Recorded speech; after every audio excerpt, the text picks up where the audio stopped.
Hello, good afternoon, everyone, and welcome again to my roundtable. I appreciate all of you for joining us and listening in and downloading and giving us reviews all around the world. Today, I'm so pleased to introduce you to a very good friend of mine, Miss Sonia Santavenere, and she's a beautician stylist, and she has two uh, beauty salons, one in Middletown and one in Norwalk area in Connecticut. And so I am so grateful that she agreed to do this, at a moment's notice, but I wanted her to come in and talk to us about beauty and how, we can express ourselves from within out, right? Welcome, Sonia. Welcome. Hi, Mensi. How you doing? I'm doing well. How are you? Yeah. You look beautiful.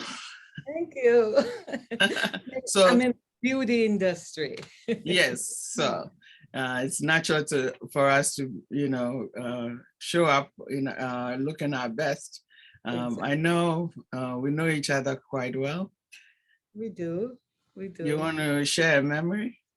Oh, I have so much memory of us, Mensi, from relaxer days, those days, Yes. hair breaking, can stay on, hair cut short. But one of my most memory of you is when my son went to the college that you taught, Mhm. and he came in and he said, Mom, I talked to this lady and her name is Mensimah. She's the kindest Oh, person.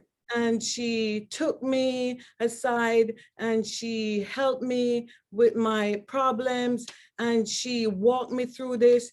I said, she's my client. She comes here. Really, Mom? So from then we have a close bond because you show such great interest in my child. of course, he is my child too, As I say, I have many children and he's such a delight to, Yeah. connect with. So I share one of my memories. I remember, as you said, I've been through many different hairstyles. And there was one time, I don't even know which hairstyle I was moving from to what, but my hair looked, in a mess. And you gave me a good scrub that day. Yes, that's what people pay for. A good Right. And I don't know, experience. I don't know what was tangled in my hair at that time, but you, you gave me a good scrub. And I thought, oh my goodness, yeah, that was a treat. I Got me. felt so good. She got me because whenever you go to a salon, it's always started in the wash house. Right. And if experience in the wash house is good, you say, "Oh, I could take a chance with this girl. She know how to shampoo my hair." Right. Yeah. Right. And I felt so good after that. And, I've been coming to you since. So I always leave, very satisfied because you always listen to what it is that I want or don't want. Yeah. And, still make it work beautifully and calmly. We have such great conversation when you come. I don't know, whenever you come, we have always have time to chat.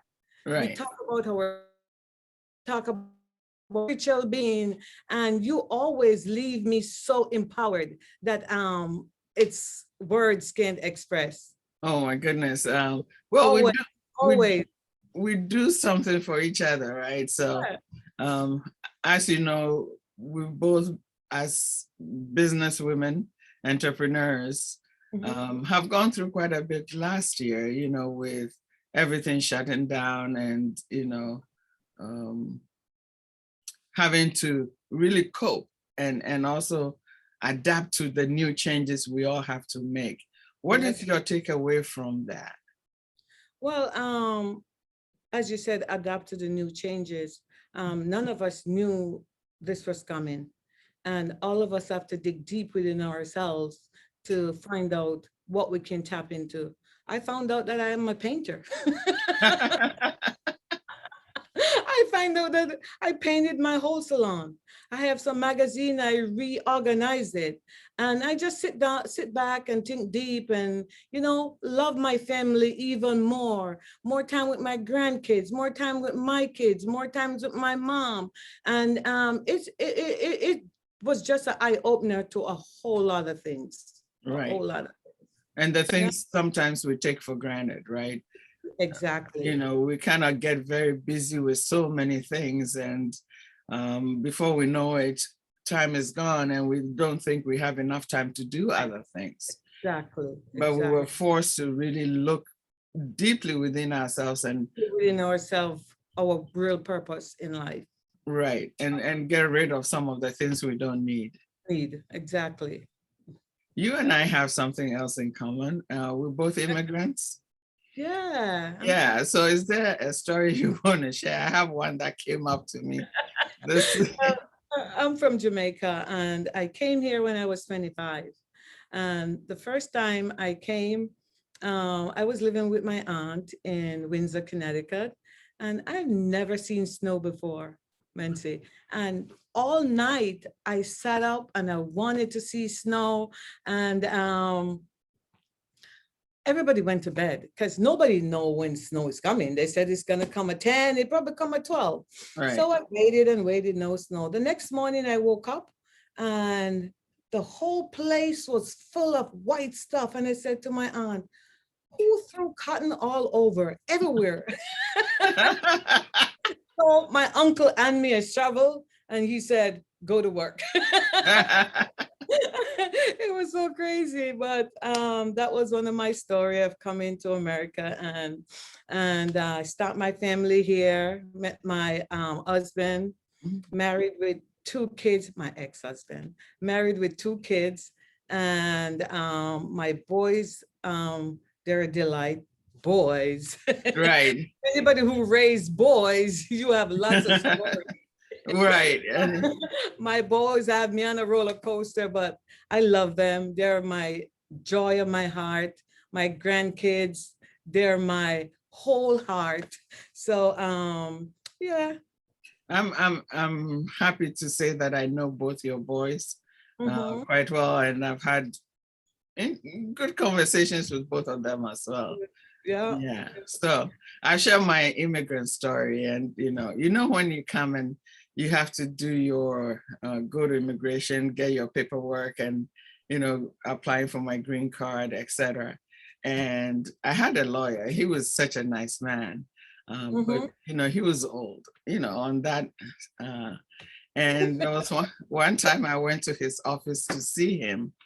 And as he was writing something, taking notes, etc., the pen stopped on the paper, right? And it was like he fell asleep.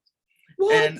And I'm thinking, oh God, what am I going to do? They will think I killed this man. And I don't have my papers yet, so I sat there for as many minutes as this man was not writing, because I was afraid also to wake him, say something to start. What's wrong? To startle. Did you scare him or something? I didn't want to startle him, So I sat there quietly and waited until he woke up and started writing again. And started writing again. Oh my goodness, that was funny. Did you eventually have to get another lawyer? Oh no. Actually, he saw me through it. He did everything. That's good. He had a younger lawyer, so if I had to go for an appointment or something, the younger guy came with me. But okay. he was such a gentleman. So I appreciated him, really taking good care of me. But that was my experience, that. And for me, coming from Jamaica too, I never leave my mom. My mom was married and everything, but I said, you're coming with me. And I took her right along with me. and she's here with me up until today. So I'm happy. Yeah, that's nice. I know Then, your mom too, so then I got my other sibling. I was the first one to in my old family to come to this country, and after, everybody follows. that's Yeah, nice. I paved the way. Yeah, you Mother did. bear. Yeah, you did a nice job getting your family together, Yes, and yes, family is everything to me. Family is everything. Now, there's one more thing I think I know about you is how grounded you are in your spirituality, right? And you expressing, having a spiritual practice, Mhm, that you really rely on as part of your process, mhm. how you treat people, how you um, relate to the divine, etc. You want to talk about how that has contributed to your success. Yes, as everybody know that I'm a member of Shiloh Christian, Pastor Paul Ilton. Yeah. Such a preacher and a teacher. And but even from that, but growing up in Jamaica, my mom always grew up us in church. My mom always said, pray about everything, worry about nothing. That's her mentor. She always say that, pray about everything, worry about nothing. So um, as we all could always do with more spirituality and more teaching. But my thing is giving, give back, and you'll always be blessed. And my thing is behind the chair. I'm always talking about what God has done for me. How do I get here? And He's my savior. He's my everything. My number one prayer is, the Lord is my shepherd, I shall not want. And I'll repeat that every day, and I will talk to my guests. Sometimes I don't even know what I'm gonna say. I just open my mouth, and words flow. So I think behind the chair is my greatest strength to talk about what God has done for me. Now, when you talk about being behind the chair, right? Behind the chair, me Right. standing behind the chair, giving service to my guests. You know, we hairstylists, cosmetologists, we are lawyers, we're doctors, we're spiritual advisors, we're everything behind the chair. So my greatest strength is when I stand behind the chair giving my guests service. I could speak to them, I could pray with them, I listen to everything. I get my certification right behind there. Right. And sometimes in relationships, and you build relationships with your My guests, clients yeah. or your guests, as you call them, Yeah, and every time someone leaves your salon, they walk away feeling joyful, not only from how they look, but within them, they are able to express something positive, or exchange is the yeah, exchange. I think that counts more, right? yeah. Because when you have a guest in your chair, not only that they're gonna remember how their hairstyle look, they're gonna remember how you make them feel.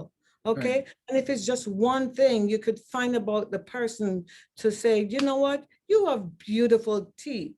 You are beautiful inside out. You just within the conversation, you got to find one good thing that you can touch the person with. And you never know how that person gonna leave your chair feeling.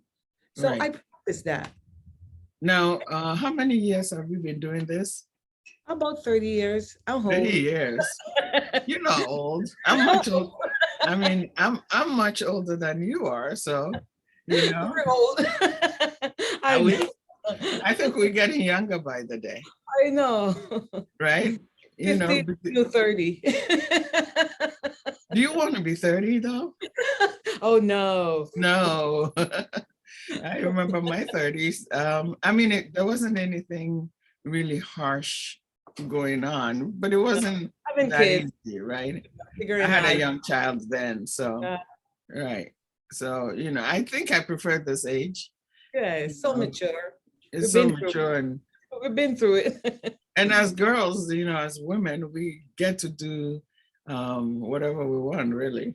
Exactly. We hold power.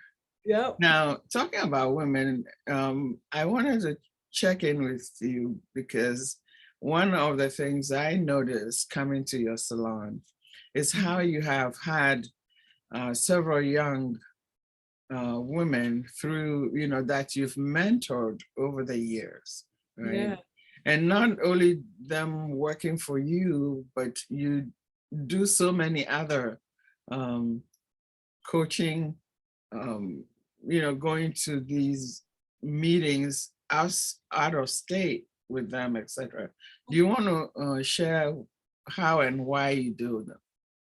Well, our artistic director of John Paul Mitchell Systems, Robert Cromings, he said you get them from the branch, meaning you get these kids from the school, not from the barrel. Because whenever you get stuff from a barrel, you don't know what it's mixed in with. So if you Right. get it directly from the branch, you know you're getting something that you can mold, you can teach, you can do whatever you want. And most of my girls I got from beauty school, especially one with me, Brenda. She's with me 15 years. And she's such a joy, such a delight. You could teach her anything, she get it. And all my girls that I have, they come to me very young, and they do it my way, and they don't leave. I treat them like my daughter I never have, my daughters that I never Right. had, and they're just like one big family. Once you step foot in the main Switch Beauty Salon, at first they thought that I was like, oh, she's serious. She have this accent that, oh, I don't understand.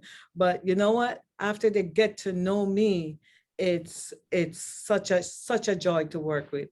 Everybody just fall right in line, and all my guests love my girls. All Yes, my I've known quite a few of them, and I know Brenda quite well. So she, I've seen how you, really help yeah, them, along the way and giving them opportunities, I should yeah, say, yeah. as they, grow older, they can make choices about what they want to do with Want their to do. lives, right? Yeah, they don't want to leave, and they are friends. Not only that, they work together. They are friends. For an example, I was in Norwalk fixing my other salon. It was on a Sunday, and I drove up, and one of the girls, I think it was Valentina, she parks. And I said, where are you going? She said, one of the other girls, I thought it was Kenesha, she's going to have a photo shoot, and we all going to support her. And I said, what? They're all going to support her. We have regular team meetings where you just sit, let down, talk about what's working, what's not working, and they look forward for the team meeting. I cook for them, I do whatever they want, and they just, one thing, if you love your girls and they help to build whatever you have, build your business, they'll move mountain for you, and that's true. That is, so what you're saying is, you should treat the people you bring in well. Well, and they'll move mountain for you. Yeah. What advice would you give young girls coming into different opportunities that are given to them, right? Because right out of high school, sometimes you don't know what it is that you want to do, but you're given an opportunity, to come work with you. How seriously should they take it? And what can they Take, take from an yeah. experience like this and move forward with it? One thing that I tell all my girls that comes in, they could be beautiful, they could be tall, they could whatever they are. I said, come with a open heart. Come with a mindset that I want to learn. Come with a mindset that I can take direction. Don't come and you know it all. If you come and you know it all, there's no room for nothing else. Right. So come with an open heart, an open spirit. That's my mantra. I love that. Just come with an open heart. Come with a learning attitude, and it will take you far. Now, how many of them still are in the beauty business? Are they still all doing the same things, or My some have moved on? Yeah, your girls, girls. yeah, I have two that moved on and it called me and said, Sonia, if I didn't get my start here, I would never know what to do. And one of my other girls, she took a class in criminal justice, and I think she want to be in law enforcement. So you can't keep them back. They're young girls. They come to me when they're 15, 16, you know. So they're still learning, and I give them space to grow and figure out what they really want. Most of the hairdressers stay. The girls that answer the phone and pick up around the salon, you know, some of those girls move on. Yeah. Okay. All right. But I you have know, I have one girl that she used to come to me after school, and she lives all the way in the New Haven area. And there's not a Saturday she always there. And she went to Howard University. Was it Howard? No, Georgetown. She went to Georgetown. And she said, Sonia, my teacher asked me to write a piece and something that she knows well. And she said, I didn't know nothing but shampoo and conditioner. She said, I wrote about super skinny shampoo and super skinny conditioner. And after my teacher read it, she said, you know what? I'm going to buy it and I'm going to use it. You know, you know how good that make me feel? She said, right. I knew nothing. I only know the beauty industry. I know that my product, because you taught us the Paul Mitchell product, super skinny, softens and smooth and ruly hair. And she said, I wrote everything about super skinny, and my teacher said she's going out to purchase it. Well, now you know you doing a commercial for Super Skinny, right? I don't know. Well, you know, you just give them an endorsement, which is really good. Which is really good. Now, as you work with these girls, and you know, you play the role as a mentor, as a teacher, and also as a mother in some, you know, ways, right? What are some of the challenges you face as a mother?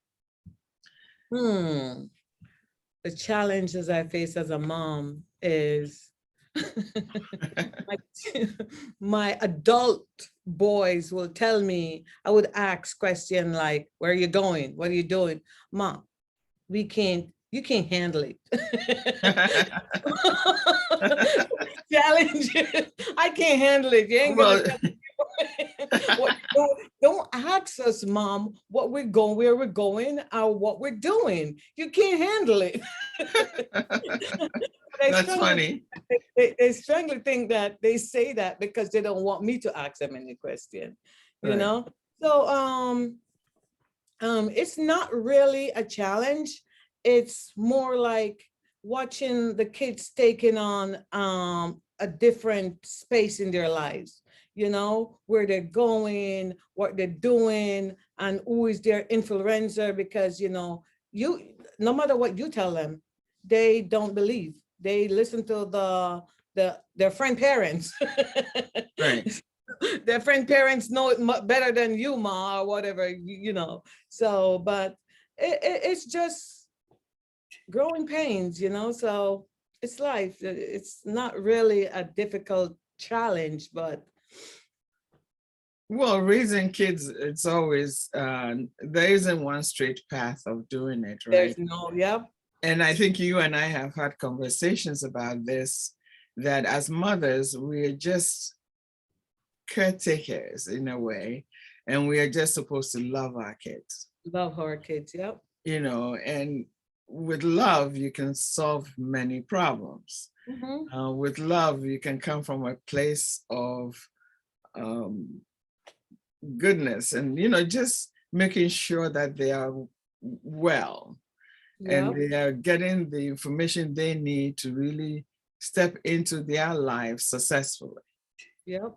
However, you know, you and I know our kids going to college and doing whatever still have their own dreams about what it is that they want to do. My son went to college 4 years. He came home and, Mom, I want to be a rapper. Mind you, I'm from Jamaica. I don't know nothing about rapping, rapper, whatever. So I said, really? I said, I never hear you sing a day in your life. I used to take you to church and you were on the church choir like this, mouth closed. You really want to be a rapper? He said, yeah, I want to be a rapper. And you know what?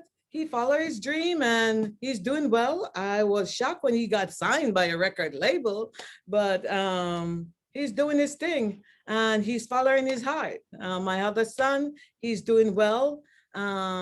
He is an artist.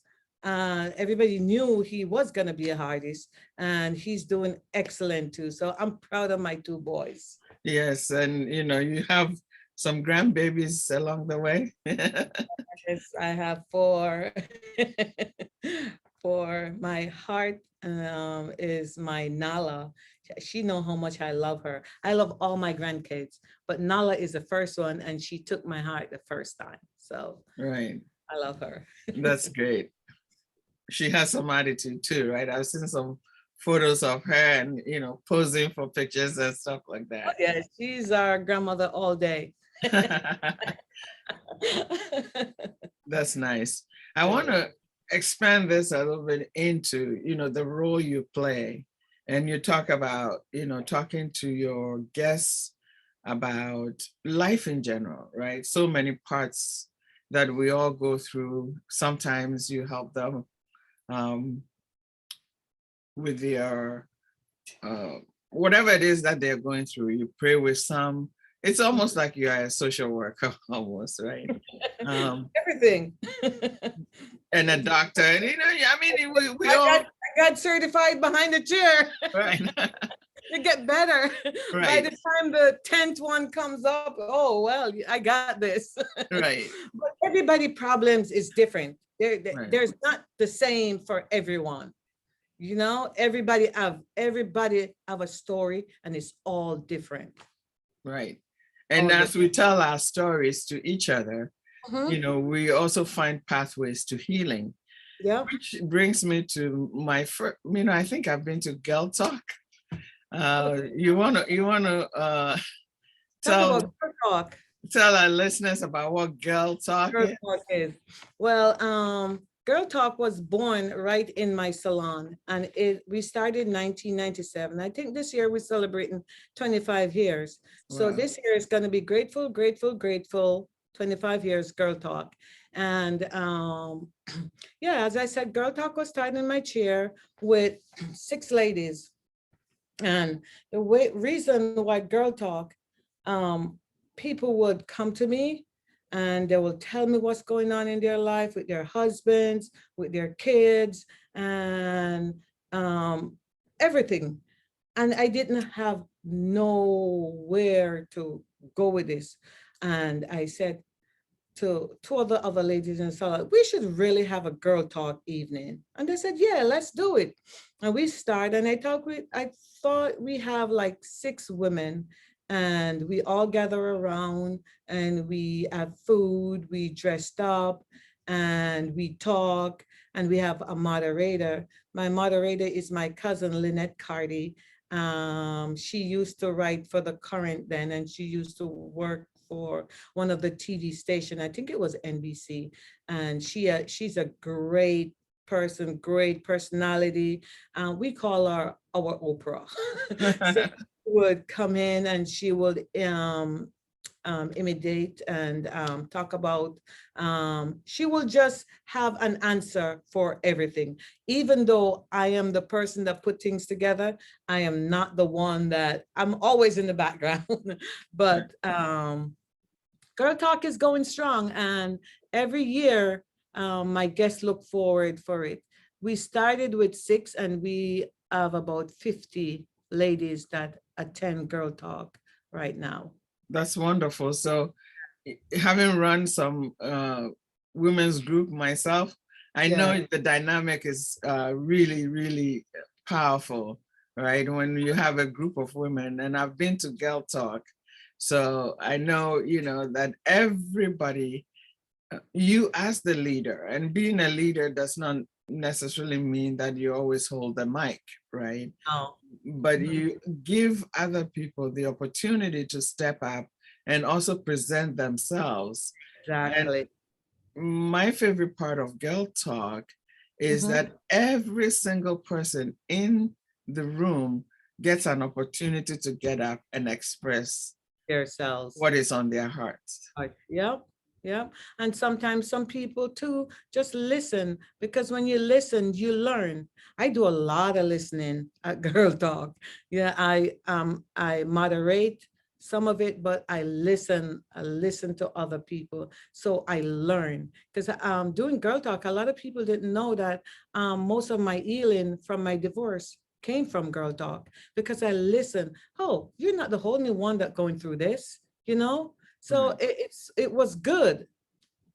And you mentioned the idea that everybody gets a chance to tell their stories, Mm-hmm. and it makes other people also stronger, Mm-hmm. from it, because we learn from each other. And it's good to know that, you are not the only person going through something, right? There may be many other women going through the same things, um, that you may be going through. And sometimes even some have gone through it, so many years before, and therefore they have some wisdom to share, There. Yep. during these ceremonies. What role does your mother play in this? I see Girl her. Talk. Yes. Tell you, my mother is a praying warrior. That's what Right. she is. She comes and she gather everybody, you old and we gonna start Girl Talk off with prayer, and that set the tone. Okay. Right, that set the tone, and everybody follows suit from there. That's Yeah. wonderful. Yeah. Now, what I know you've had to change Girl Talk dates, because it happens sometimes when it's snowing, if I remember carefully. So we always have a snow date, a real date, and a snow date. Yeah. What month do you usually hold it? We have it in December because ladies love to dress up, and we always have like a theme.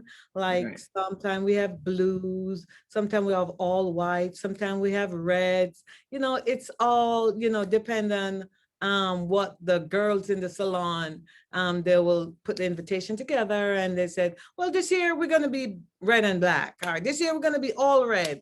And every time somebody call, when is Girl Talk and what are we wearing? All right. So the So Girl Talk, what are we wearing? Yeah. so this year's Girl Talk, what are you wearing? I don't know, because it's a 25 years. I think we're gonna a little touch of silver. Yeah. A touch of silver. Okay. All But yeah, right. So a I touch of think silver. Let's hear it first. for all the ladies out there listening, a touch Yeah. of silver in December Girls, for let's Girl talk. Talk, right? Yeah. At And Sonia's. I know you used to have it in the salon. Now it's so big, it's outside. check it out. Yeah, it's outside. We're gonna announce the location soon, and it's more space. We can practice a little more distancing, and people gotta show their vaccination. We're gonna just do it right. Right. And Girl Talk, we hug. We haven't seen sometimes these women we haven't seen in a whole year, but they are there for Girl Talk. Yeah, right. seen them for a year, but they present themselves a Girl Talk. So we want to hug, we want so sure we do the right thing and get vaccinated. That's wonderful. So Yeah. we make sure that everybody is safe, gathering and just, have a good time. Time. Right? Now you serve dinner too. We serve, yeah, the Girl Talk have its own menu. Look forward for that. Girl Talk have its own menu. If they come and it's not there, there's what about this? What about the sweet potato and apple? They know what they're coming for. And we never change the menu. It's always the same. All All the right. people in the salon, they know it right off the back. what we're preparing. And early morning, Saturday morning, we all go grocery shopping. All the girls in the salon, we all at Sam's because we buy everything fresh. We prepare everything from scratch. And they just love the early morning. We got up and we are at Sam's at 6:30, 7 o'clock, pushing the cart. One is checking off. Did you get the mac and cheese? Did you get this? Did you get that? Yeah, it's fun. Yeah. I am so glad that you found a way to empower women, so many from behind the chair. Right, right. You do it well. You do it well. Now, as we were having a conversation about beauty, and you mentioned something about beauty and grace. Beauty and grace, yeah. Yeah. What does that mean to you? Beauty and grace. Beauty and grace. You're gonna be grateful, and be gracious about what you're doing. And beauty, everybody said beauty comes from within. And it's really true. Beauty comes from within. Even sitting in the chair, talking to my guests about their beauty, that I'm gonna beautify them, their hair or whatever. And so I just comes up with it, beauty and grace. Right. Now, as you were saying this, something came up for me to share with everyone else, right? That all sorts of women come to your salon. You have older generations, you have younger ones, you have little ones, you have wedding parties and all sorts of things. You have every race in your salon, and the diverse group of women that show up there day after day after day, and we all get along beautifully. So kudos to you. Thank you. For doing such beautiful work. Now, as we come to the end of this conversation, and we're getting there, I like when I get to this part of the podcast, I kind of almost feel nostalgic already that it's going to end because we're having such a good time. I know. And we always do. So I want to ask you, because you're coming on as a woman of power and grace, right? And what are your thoughts? Who is a woman of power and grace? Well, I didn't have to think about it, because my mom is a woman of power and a woman of grace. My mom, as I tell her, she's a prayer warrior. And when I was leaving Jamaica, I didn't left her. I brought her with me because she's the one that empowered me. She's the one that teaches me how to cook, how to clean, how to take care of my home, how to pray and pray. My mom said, pray about everything, worry about nothing. So my mom is, and I don't know if we tell her enough, but I'm telling you, Mom, on this podcast, that you are my inspiration. And I love her, world without end. And she loved her kids. She prayed for all of us, not every minute. She prayed for us every day. She called by us all by names. She does the same thing for the grandkids. So my mom, she is the one that empowered me. And she is the woman of grace? Of grace. She's a woman of grace. Even at our church, everybody knows her as the woman of grace. And if they want somebody to pray, she prays, she'll move mountain. Well, on that note, since, I know her quite well, I would also put my name on the list. Yes, Mommy, I got you.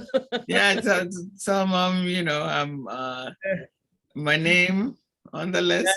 And as a her, she said she prayed you up. She keep all our grandkids, all her kids prayed up. Right. So I'm looking forward to being prayed up. Prayed up. Right.